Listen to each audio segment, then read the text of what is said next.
St. Francis Yacht Club Race Committee, we call this a Barney post. I've seen references, and more commonly, Barney post is actually a structural part of a boat, but that's what we call this here. A lot of places you will see this called a horned bollard. That's a more common name for this. So at the St. Francis Yacht Club Race Committee, this is your Barney post. So when your mark set skipper is saying do something with the Barney post, this is what they're talking about. The hitch you use to tie something to a Barney post is called a Bollard hitch.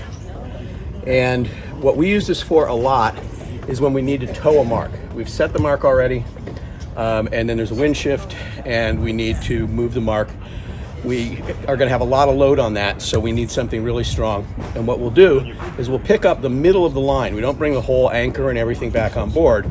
We pick up the middle of the line and we tie it around this Barney post, and then we drag the mark until it's where we want it, and then we drop it again.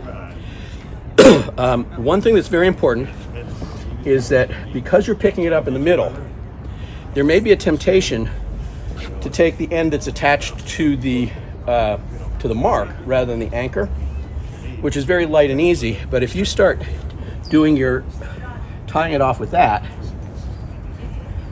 what's going to happen is this is going to load up, and you're not going to be able to get this undone because the end with the anchor gets completely loaded, and you're not going to be able to release it. So very important thing is to figure out which end of the line is going to the anchor, the end that's going to be pulled on, and start with that, and then use the end that's going to the mark as your loose end. What you want to do is, depending on where this could be coming from here, it could be coming from here. You want to go all the way around the bollard or the Barney post. So unlike a cleat hitch, where you only go about 3/4 around and then you start going back and forth, you want to go all the way around.